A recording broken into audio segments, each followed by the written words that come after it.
ಈಗ ಮುಖ್ಯವಾಗಿರ್ತಕ್ಕಂಥ ಸುದ್ದಿಗಳೇನು ಹಾಗಿದ್ರೆ ನೋಡೋದಾದ್ರೆ ಮಂಡ್ಯ ಲೋಕಸಭಾ ಕ್ಷೇತ್ರದಿಂದ ನಿಖಿಲ್ ಸ್ಪರ್ಧೆ ವಿಚಾರ ನಮ್ಮ ಜಿಲ್ಲೆಯಲ್ಲಿ ಯಾರೂ ಗಂಡಸರಿಲ್ವಾ ಅಂತ ಶಾಸಕ ಮದ್ದೂರು ಕಾಂಗ್ರೆಸ್ನ ಶಾಸಕರು ಆಗಿರ್ತಕ್ಕಂಥ ಉದಯ್ ವಾಗ್ದಾಳಿಯನ್ನ ಮಾಡಿದ್ದಾರೆ. ಮದ್ದೂರು ಮಂಡ್ಯದಲ್ಲಿ ಗಂಡಸರು ಇಲ್ವಾ ಸ್ಪರ್ಧೆ ಮಾಡೋದಕ್ಕೆ? ಲೀಡರ್ಗಳ ಮಕ್ಕಳೇ ಇಲ್ಲಿ ಚುನಾವಣೆಗೆ ನಿಲ್ಲಬೇಕಾ? ಬೇರೆ ಜಿಲ್ಲೆಯವರು ಯಾಕೆ ಮಂಡ್ಯಕ್ಕೆ ಬರಬೇಕು? ಜಿಲ್ಲೆಯ ಜೆಡಿಎಸ್ನಲ್ಲಿ ಯಾರೊಬ್ಬರು ಸಮರ್ಥರಿಲ್ವಾ? ಅವರ ಕುಟುಂಬದವರೇ ಮಂಡ್ಯಕ್ಕೆ ಬಂದು ಇಲ್ಲಿ ಚುನಾವಣೆಯನ್ನ ನಿಲ್ಲಬೇಕಾ? ಯಾರು ಬಂದರೂ ಎದುರಿಸೋಕೆ ನಮ್ಮ ಕ್ಷೇತ್ರದಲ್ಲಿ ಕಾಂಗ್ರೆಸ್ ಪಕ್ಷ ಸಿದ್ಧವಿದೆ. ಮದ್ದೂರಿನಲ್ಲಿ ಶಾಸಕ ಕದಲೂರು ಉದಯ್ ಕಿಡಿನುಡಿಯನ್ನ ಆಡಿದ್ದಾರೆ. ಬಹುತೇಕವಾಗಿ ನಮ್ಮ ಈ ಶಾಸಕರಿದ್ದಾರಲ್ಲ, ಕದಲೂರು ಉದಯ್ ಅವರಿಗೆ ಒಂದು ಸ್ಮಾಲ್ ಆಗಿರ್ತಕ್ಕಂಥ ಇನ್ಫಾರ್ಮೇಶನ್ ಇಲ್ಲ ಅನ್ಸುತ್ತೆ, ಅಥವಾ ಒಂದು ರೀತಿಯಿಂದ ಈ ಪುರುಷ ಪ್ರಧಾನದ ವ್ಯವಸ್ಥೆಯ ಮನಸ್ಥಿತಿಯಿಂದ ಬಳಲ್ತಾ ಇರುವಂತ ಕಾಡುತ್ತೆ. ಹಾಗಿದ್ರೆ ಸ್ವಾಮಿ, ಇಲ್ಲಿ ಒಂದು ಪ್ರಶ್ನೆಯನ್ನ ಕೇಳಬೇಕಾಗತ್ತೆ. ಮಹಿಳೆಯರು ಅಸಮರ್ಥರ ನಿಮ್ಮ ಪ್ರಕಾರ? ನಿಮ್ಮ ಪ್ರಕಾರ ಮಹಿಳೆಯರು ಅಸಮರ್ಥರ? ಗಂಡಸರೇ ಆಗಬೇಕಾ? ಯಾಕೆ ನಿಮ್ಮ ಪಕ್ಷದಲ್ಲಿ ಯಾರು ಸಮರ್ಥರಿಲ್ವಾ ಅಂತ ನೀವು ಕೇಳಿದ್ರೆ ನಡೀತಿತ್ತು. ಗಂಡಸರೇ ಇಲ್ವಾ ಅಂತ ಕೇಳೋದು ಏನನ್ನ ಸೂಚಿಸುತ್ತೆ? ನಿಮ್ಮ ಪ್ರಕಾರ ಹೆಣ್ಣು ಮಕ್ಕಳು ಕೇವಲ ಮನೆಯಲ್ಲಿ ಅಡಿಗೆ ಮಾಡ್ತಾ ಕುಳಿತುಕೊಳ್ಬೇಕಾ? ನಿಮ್ಮ ಚಾಕರಿಯನ್ನ ಮಾಡ್ಬೇಕಾ? ಅಥವಾ ಅವರಿಗೆ ಯಾವುದೇ ರೀತಿಯಾಗಿರ್ತಕ್ಕಂಥ ಸ್ವತಂತ್ರವನ್ನ ನಮ್ಮ ಸಂವಿಧಾನ ಕೊಟ್ಟಿಲ್ವಾ? ಯಾವ ರೀತಿಯಾಗಿ ಮಾತನಾಡ್ತಾರೆ ಅಂತ ಶಾಸಕರು? ನಮ್ಮಲ್ಲಿ ಯಾರು ಗಂಡಸರಿಲ್ವಂತ, ಅಭ್ಯರ್ಥಿಗಳಿಲ್ವಂತ, ಯಾಕೆ ಯಾವುದೋ ಬೇರೆ ಜಿಲ್ಲೆಯವರು ಯಾರೋ ಯಾಕೆ ಬರಬೇಕು? ನಿಂತ್ಕೊಳ್ಳಿ, ನಮ್ಮಲ್ಲಿ ಸಮರ್ಥರಿಲ್ವಾ ಜೆ ಡಿ ಎಸ್ ಪಕ್ಷದಲ್ಲಿ?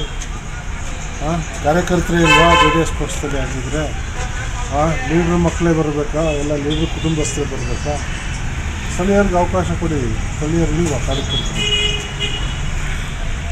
ಯಾರು ಬಂದ್ರೂ ನಮಗೆ ಅದ್ರ ಬಗ್ಗೆ ಚಿಂತೆ ಇಲ್ಲ. ನಾವು ಸಮರ್ಥವಾದ ಅಭ್ಯರ್ಥಿಯಾಗಿ ಚುನಾವಣಾ ಫಲಿತಾಂಶ ನಾವು ತಗೊಳ್ತೀವಿ. ಯಾಕೆ ಇಲ್ಲಿ ನಮ್ಮಲ್ಲಿ ಯಾರು ಗಂಡಸರಿಲ್ವಂತ, ಅಭ್ಯರ್ಥಿಗಳಿಲ್ವಂತ, ಯಾಕೆ ಯಾವುದೋ ಬೇರೆ ಜಿಲ್ಲೆಯವರು ಯಾರೋ ಯಾಕೆ ಬರಬೇಕು? ನಿಂತ್ಕೊಳ್ಳಿ, ನಮ್ಮಲ್ಲಿ ಸಮರ್ಥರಿಲ್ವಾ ಜೆ ಡಿ ಎಸ್ ಪಕ್ಷದಲ್ಲಿ? ಕಾರ್ಯಕರ್ತರೇ ಇಲ್ವಾ ಜೆ ಡಿ ಎಸ್ ಪಕ್ಷದಲ್ಲಿ? ಆಗಿದ್ರೆ ಲೀಡ್ರ್ ಮಕ್ಕಳೇ ಬರಬೇಕಾ? ಎಲ್ಲ ಲೀಡ್ರ್ ಕುಟುಂಬಸ್ಥರೇ ಬರಬೇಕಾ? ಸ್ಥಳೀಯರಿಗೆ ಅವಕಾಶ ಕೊಡಿ. ಸ್ಥಳೀಯರಿಲ್ವಾ ಕಾರ್ಯಕರ್ತರು? ಯಾರು ಬಂದ್ರೂ ನಮಗೆ ಅದ್ರ ಬಗ್ಗೆ ಚಿಂತೆ ಇಲ್ಲ. ನಾವು ಸಮರ್ಥವಾದ ಅಭ್ಯರ್ಥಿಯಾಗಿ ಚುನಾವಣಾ ಫಲಿತಾಂಶ. ನಾವು ಇವ್ರ ಮಾತನ್ನ ಕೇಳ್ತಿದ್ವಲ್ಲ, ಇವರು ಜನರಿಂದ ಆಯ್ಕೆಯಾಗಿರ್ತಕ್ಕಂಥ ಶಾಸಕರು. ಇವರ ಪ್ರಕಾರ ಮಹಿಳೆಯರಿಗೆ ಯಾವ ರೀತಿಯಾಗಿರ್ತಕ್ಕಂಥ ವ್ಯವಸ್ಥೆ? ಆಗಿದ್ರೆ ನೀವು ಜೆಡಿಎಸ್ ಅನ್ನ ಟಾರ್ಗೆಟ್ ಮಾಡಿ, ಜೆಡಿಎಸ್ ಅನ್ನ ಪ್ರಶ್ನೆ ಮಾಡಿ, ಅದರಲ್ಲಿ ಯಾವುದೇ ರೀತಿಯಾಗಿರ್ತಕ್ಕಂಥ ತಪ್ಪಿಲ್ಲ. ಗಂಡಸರೇ ಇಲ್ವಾ ಅಂತ ಕೇಳುವಂತ ಮಾತುಗಳಿದೆಯಲ್ಲ, ಇದು ನಿಜಕ್ಕೂ ಕೂಡ ಮನಸ್ಥಿತಿಯನ್ನ ಅನಾವರಣ ಮಾಡುವಂಥದ್ದು. ಈ ಒಂದು ವಿಚಾರಕ್ಕೆ ಸಂಬಂಧಪಟ್ಟ ಹಾಗೆ ನಮ್ಮ ಪ್ರತಿನಿಧಿ ಸುನಿಲ್ ಮತ್ತಷ್ಟು ಮಾಹಿತಿಯನ್ನ ಕೊಡ್ತಾ ಹೋಗ್ತಾರೆ. ಅವರು ಫೋನದಲ್ಲಿ ಕನೆಕ್ಟ್ ಆಗ್ತಾ ಇದ್ದಾರೆ. ಸುನಿಲ್, ಶಾಸಕರ ನುಡಿಯನ್ನ ಕೇಳಿದ್ವಿ. ಇಲ್ಲಿ ಅವರು ಜೆಡಿಎಸ್ ನ ಪ್ರಶ್ನೆ ಮಾಡ್ತಿರೋದ್ರಲ್ಲಿ ಯಾವುದೇ ತಪ್ಪಿಲ್ಲ, ಆದ್ರೆ ಗಂಡಸರೇ ಇಲ್ವಾ ಅಂತಕ್ಕಂಥ ಮಾತನಾಡಿದ್ದಾರಲ್ಲ, ಏನಿದ್ರ ಅರ್ಥ ಅಂತ?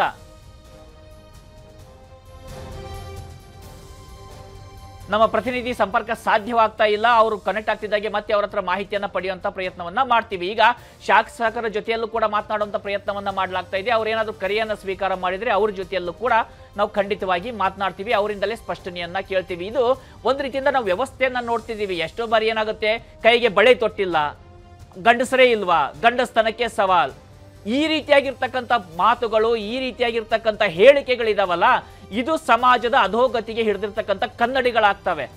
ಯಾವ ರೀತಿಯಾಗಿರ್ತಕ್ಕಂಥ ಮನಸ್ಥಿತಿ ಆಡಳಿತ ವರ್ಗದಲ್ಲಿದೆ ಅಂತ ಬಹುತೇಕವಾಗಿ ಶಾಸಕರು ಮರ್ತಿರಬೇಕು. ಅವರದ್ದೇ ಪಕ್ಷದಲ್ಲಿ UPA ಚೇರ್ಮನ್ ಆಗಿ, ನ್ಯಾಕ್ ಚೇರ್ಮನ್ ಕೂಡ ಆಗಿ, ಸೋನಿಯಾ ಗಾಂಧಿ ಅವರು 10 ವರ್ಷಗಳ ಕಾಲ ಪ್ರಧಾನಮಂತ್ರಿಯವರೆಗೂ ಕೂಡ ಸೂಚನೆಯಷ್ಟು ಕೊಡುವಷ್ಟರ ಮಟ್ಟಿಗೆ ಪವರ್ಫುಲ್ ಆಗಿದ್ರು. ಇವತ್ತು ಇವರು ಇಂಥ ಪ್ರಶ್ನೆಯನ್ನ ಮಾಡ್ತಿದ್ದಾರೆ. ನಮ್ಮ ಪ್ರತಿನಿಧಿ ಈಗ ಮತ್ತೆ ಜಾಯ್ನ್ ಆಗ್ತಾ ಇದ್ದಾರೆ ಫೋನ್ ಸಂಪರ್ಕದಲ್ಲಿ. ಸುನೀಲ್, ನಾವು ಈಗ ನೀವು ಶಾಸಕರು ಹೇಳಿರ್ತಕ್ಕಂಥ ಮಾತುಗಳನ್ನ ನಮಗೂ ಕೂಡ ಕಳಿಸಿದ್ರೆ ನಾವು ಅವ್ರನ್ನ ನೋಡ್ತಾ ಇದ್ವಿ, ಯಾವ ರೀತಿ ಮಾತುಗಳನ್ನ ಅವ್ರು ಆಡಿದ್ದಾರೆ ಅಂತ. ಏನನ್ನ ಸೂಚಿಸ್ತಾ ಇದೆ? ಅವರು ಜೆಡಿಎಸ್ ಅನ್ನ ಪ್ರಶ್ನೆ ಮಾಡೋದ್ರಲ್ಲಿ ತಪ್ಪಿಲ್ಲ, ಆದ್ರೆ ಗಂಡಸರೇ ಇಲ್ವಾ ಅಂತಕ್ಕಂಥ ಮಾತಿದೆಯಲ್ಲ, ಏನನ್ನ ಸೂಚಿಸುತ್ತೆ ಇದು ಅಂತ?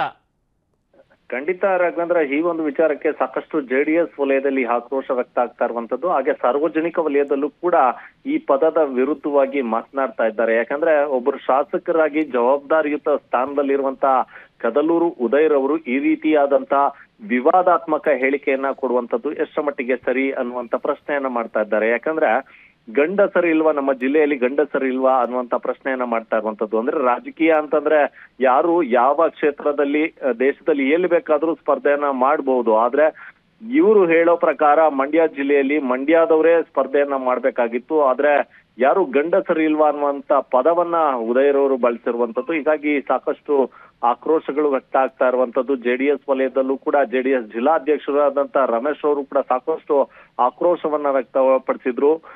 ನಮ್ಮ ಪಕ್ಷದ ವಿಚಾರಕ್ಕೆ ಅವರು ಯಾಕೆ ಮಾತನಾಡಬೇಕು, ಇದರ ಜೊತೆಗೆ ಜಿಲ್ಲೆಯಲ್ಲಿ ಗಂಡಸರು ಅನ್ನುವಂತ ಪದವನ್ನ ಯಾಕೆ ಬಳಸಿದ್ರು ಅನ್ನುವಂತ ಪ್ರಶ್ನೆಯನ್ನ ಮಾಡ್ತಾ ಇದ್ದಾರೆ. ಇದ್ರ ಬಗ್ಗೆ ಶಾಸಕರು ಕ್ಷಮೆಯನ್ನ ಯಾಚಿಸ್ಬೇಕು ಅನ್ನುವಂತ ಒಂದು ಒತ್ತಾಯವನ್ನ ಕೂಡ ಜೆಡಿಎಸ್ ವಲಯದಲ್ಲಿ ಮಾಡ್ತಾ ಇರುವಂತದ್ದು ರಾಘವೇಂದ್ರ. ಖಂಡಿತವಾಗಿಯೂ ಕೂಡ ಈ ರೀತಿಯಾಗಿರ್ತಕ್ಕಂಥ ಹೇಳಿಕೆಗಳು, ಈಗ ಅವರು JDS ಬಗ್ಗೆ ಪ್ರಶ್ನೆಯನ್ನ ಮಾಡಿದ್ರಲ್ಲಿ ಯಾವುದೇ ರೀತಿಯಾಗಿರ್ತಕ್ಕಂಥ ಸಮಸ್ಯೆ ಇಲ್ಲ. ಆದ್ರೆ ಇಂತಹ ಮಾತುಗಳು ಅಲ್ಲಿರ್ತಕ್ಕಂಥ ಮಹಿಳಾ ನಾಯಕರು ಅಥವಾ ಮಹಿಳಾ ಕಾರ್ಯಕರ್ತರು ಅವರು ಯಾವ ರೀತಿಯಾಗಿರ್ತಕ್ಕಂಥ ಒಂದು ಸ್ಪಂದನೆ ಇದಕ್ಕೆ ಸಿಗ್ತಾ ಇದೆ ಅಂತ. ಖಂಡಿತ ರಾಘವೇಂದ್ರ, ಈ ವಿಚಾರವಾಗಿ ಸಾಕಷ್ಟು ಈಗಾಗಲೇ ನಾ ಹೇಳ್ದಾಗೆ JDS ನ ಮಹಿಳಾ ಏನು ಹೋರಾಟಗಾರ್ತಿಯರಿದ್ದಾರೆ, ಕಾರ್ಯಕರ್ತರಿದ್ದಾರೆ, ಇವರುಗಳು ಕೂಡ ಸಾಕಷ್ಟು ಆಕ್ರೋಶವನ್ನ ವ್ಯಕ್ತಪಡಿಸ್ತಾ ಇರುವಂತದ್ದು. ಈ ರೀತಿಯಾದಂತ ಪದವನ್ನ ಬಳಸಬಾರ್ದು. ಅವರ ಪಕ್ಷದ್ದು ಎಷ್ಟಿದೆ ಅಷ್ಟನ್ನ ಮಾತ್ರ ಶಾಸಕ ಉದಯ್ ಅವರು ನೋಡ್ಕೊಳ್ಬೇಕು. JDS ವಿಚಾರಕ್ಕೆ ಅವರು ಯಾಕೆ ಮಾತನಾಡಬೇಕು, ಗಂಡಸರಿಲ್ವಾ ಅನ್ನುವಂತ ಪದವನ್ನ ಯಾಕೆ ಬಳಸ್ಬೇಕು? ನಾವೇನಾದ್ರೂ ಕಾಂಗ್ರೆಸ್ನಿಂದ ಯಾರನ್ನಾದ್ರೂ ಕಣಕ್ಕಿಳಿಸ್ಬೇಕು ಅಥವಾ ಕಾಂಗ್ರೆಸ್ನಿಂದ JDSಗೆ ಕರೆತಂದು ಅಭ್ಯರ್ಥಿಯನ್ನಾಗ ಮಾಡ್ಬೇಕು ಅನ್ನುವಂತ ಏನಾದ್ರೂ ಪ್ರಮೇಯಕ್ಕೆ ಮುಂದಾಗಿದ್ವಾ? ಆದ್ರೆ ಯಾಕೆ ಶಾಸಕರು ನಮ್ಮ ಪಕ್ಷದ ವಿಚಾರಕ್ಕೆ, ನಮ್ಮ ಅಭ್ಯರ್ಥಿಯ ವಿಚಾರಕ್ಕೆ ಮಾತನಾಡ್ತಾ ಇದ್ದಾರೆ?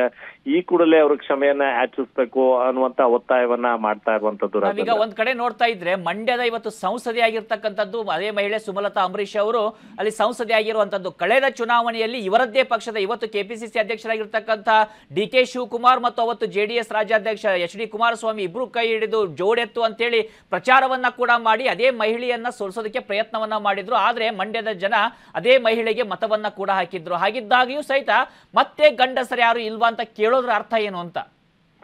ಖಂಡಿತ ರಾಘವೇಂದ್ರ, ಅದೇ ವಿಚಾರ. ಅಂದ್ರೆ ಹಿಂದಿನ ಚುನಾವಣೆಯನ್ನು ನೋಡಿದಾಗ ಸಂಸದೆ ಸುಮಲತಾ ಅವ್ರನ್ನ ಟೀಕಿಸುವ ಬರದಲ್ಲಿ ಅಂದ್ರೆ JDS ನಾಯಕರು ಇದೇ ರೀತಿಯಾದಂತ ಎಡವಿದ್ರು ಅಂತಾನೆ ಹೇಳ್ಬೋದು. ಯಾಕಂದ್ರೆ ಒಂದ್ ಕಡೆ KT ಶ್ರೀಕಂಠೇಗೌಡರು ಸುಮಲತಾ ಅವರನ್ನ ಪ್ರಶ್ನೆ ಮಾಡುವಂತ ಕೆಲಸವನ್ನ ಮಾಡಿದ್ರು. ಏಕವಚನದಲ್ಲಿ DC ತಮ್ಮಣ್ಣವರು ಮಾತನಾಡಿದ್ರು. ಇವೆಲ್ಲವೂ ಕೂಡ ವೋಟ್ ಆಗಿ ಸುಮಲತಾ ಅವ್ರಿಗೆ ಕನ್ವರ್ಟ್ ಆಗಿತ್ತು. ಅದೇ ತಪ್ಪನ್ನ ಈ ಬಾರಿ ಕಾಂಗ್ರೆಸ್ ಅವರು ಮಾಡ್ತಾ ಇದ್ದಾರಾ ಅನ್ನುವಂತ ಒಂದು ಪ್ರಶ್ನೆ ಇಲ್ಲಿ ಉದ್ಭವ ಆಗ್ತಾ ಇರುವಂತದ್ದು. ಯಾಕಂದ್ರೆ ಹಿಂದೆ JDS ನಿಂದ ನಿಖಿಲ್ ಸ್ಪರ್ಧೆ ಮಾಡಿದಂತ ಸಂದರ್ಭದಲ್ಲಿ ಸುಮಲತಾ ಅವರ ವಿರುದ್ಧವಾಗಿ ಸಾಕಷ್ಟು ಟೀಕಾ ಪ್ರಹಾರಗಳನ್ನ ಮಾಡಲಾಗಿತ್ತು. ಇದು ಪ್ರಮುಖವಾಗಿ ನಿಖಿಲ್ ಕುಮಾರಸ್ವಾಮಿಯ ಸೋಲಿಗೆ ಕಾರಣವಾಗಿತ್ತು ಅಂತಾನೆ ಹೇಳ್ಬೋದು. ಅದೇ ರೀತಿ ಈಗ ಕಾಂಗ್ರೆಸ್ನವರು ಆ ವರಸೆಯನ್ನ ಬದಲಾಯಿಸಿದ್ರಾ ಅನ್ನುವಂತ ಪ್ರಶ್ನೆ ಇಲ್ಲಿ ಮೂಡ್ತಾ ಇರುವಂತದ್ದು.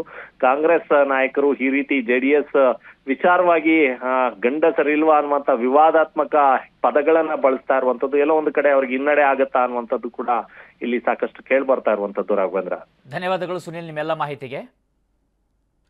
ನೋಡ್ತಾ ಇದ್ವಿ ಈ ಒಂದು ಸಂದರ್ಭ ಅಂದ್ರೆ ಈಗ ಅವರು ನಾವು ಮಂಡ್ಯದಲ್ಲಿ ಯಾವ ರೀತಿಯಾಗಿರ್ತಕ್ಕಂಥ ವ್ಯವಸ್ಥೆ ಇರ್ತಕ್ಕಂಥದ್ದು, ರಾಜಕೀಯ ವ್ಯವಸ್ಥೆ ಸದ್ಯದ ಮಟ್ಟಿಗೆ ನೋಡೋದಾದ್ರೆ ಒಂದು ಕಡೆಯಿಂದ BJP ಮತ್ತೆ JDS ಈ ಬಾರಿ ಮೈತ್ರಿಕೂಟವನ್ನ ಮಾಡ್ಕೊಂಡಿರುವಂತದ್ದು. ಅಲ್ಲಿ ಮೈತ್ರಿ ಅಭ್ಯರ್ಥಿ ಇಳಿತಾರ ಅಥವಾ ಪಕ್ಷೇತರರಾಗಿರ್ತಕ್ಕಂಥ ಸುಮಲತಾ ಅಂಬರೀಶ್ ಅವರಿಗೆ ಮತ್ತೊಂದು ಬಾರಿ ಅವಕಾಶ ಕೂಡ ಸಿಗುತ್ತಾ ಈ ಚುನಾವಣೆ ನಿಲ್ಲೋದಕ್ಕೆ? ಹೀಗೆ ಸಹಜವಾಗಿ ಸಾಕಷ್ಟು ಪ್ರಶ್ನೆಗಳಂತೂ ಮೂಡ್ತಾ ಇದ್ದಾವೆ.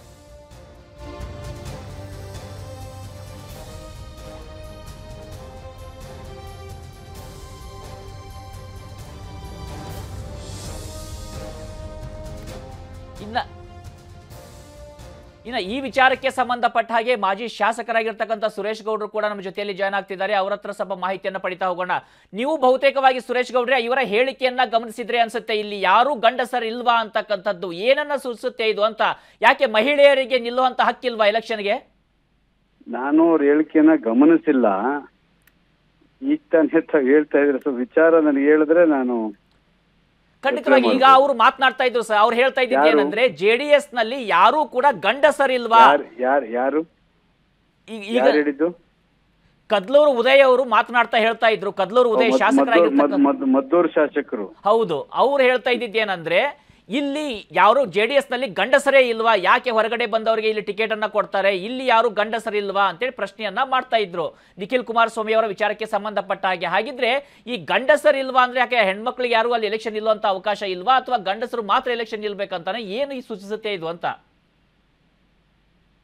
ಯಾವ ಉದ್ದೇಶಕ್ಕೆ ಹೇಳ್ಕೊಂಡಿದಾರೋ ಗೊತ್ತಿಲ್ಲ. ಇಟ್ ಇಸ್ ಪ್ಯೂರ್ಲಿ ನಮ್ಮ ಪಾರ್ಟಿ ಇಂಟರ್ನಲ್ ಅಫೇರ್ಸ್. ಅವ್ರು ಯಾಕೆ ನಮ್ಮ ಪಾರ್ಟಿ ಬಗ್ಗೆ ಅಷ್ಟು ತಲೆ ಕೆಡ್ಸ್ಕೊತಾರೋ ಗೊತ್ತಿಲ್ಲ. ಇವತ್ತು ಅವ್ರ ಪಕ್ಷದವ್ರು ನೋಡ್ಕೊಳ್ಳಿ. ಇವತ್ತು ಯಾವತ್ತೂ ಸಹ ಅವರ ಪಕ್ಷಕ್ಕೆ ಬಾಟವನ್ನೇ ಕಟ್ಟಿಲ್ಲ, ಅವ್ರ ಪಕ್ಷಕ್ಕೆ ಯಾವುದೇ ಒಂದು ಯೋಜನೆ ಮಾಡಿಲ್ಲ ಅಂತಕ್ಕಂಥವ್ರನ್ನ ಅಭ್ಯರ್ಥಿ ಮಾಡ್ಕೊಳಕ್ ಹೊರಟಿದ್ದಾರೆ ಇವತ್ತು. ಪಾಪ ಅವ್ರದೇ ಅವ್ರ ಆ ತಟ್ಟೆನಲ್ಲಿ ಹೆಗಣ ಬಿದ್ದ ನಮ್ದು ಯಾಕೆ ಸೊಳ್ಳೆ ಹುಡುಕ್ತಾರಂತ ಅವ್ರಿಗೆ ಅರ್ಥ ಆಗ್ತಾ ಇಲ್ಲ. ಇನ್ನು ಗಂಡಸ್ತನಕ್ಕೆ ವಿಷಯಕ್ಕೆ ಬಂದಾಗ ಗಂಡಸ್ತನವನ್ನು ಎಲ್ಲಿ ತೋರಿಸ್ಬೇಕು ಅಂತಕ್ಕಂಥದ್ದು ಅವ್ರಿಗೆ ಗೊತ್ತಿಲ್ಲ ಅನ್ಸುತ್ತೆ.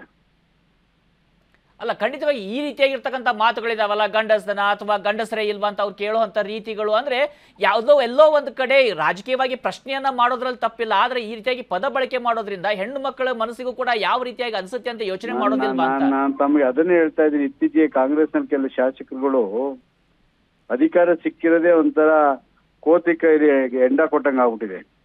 ಅವರು ಯಾವ ರೀತಿ ಮಾತಾಡ್ಬೇಕು ಅಂತಕ್ಕಂಥ ಸಭ್ಯತೆ ಇಲ್ಲ, ಕಾಮನ್ ಸೆನ್ಸ್ ಇಲ್ಲ.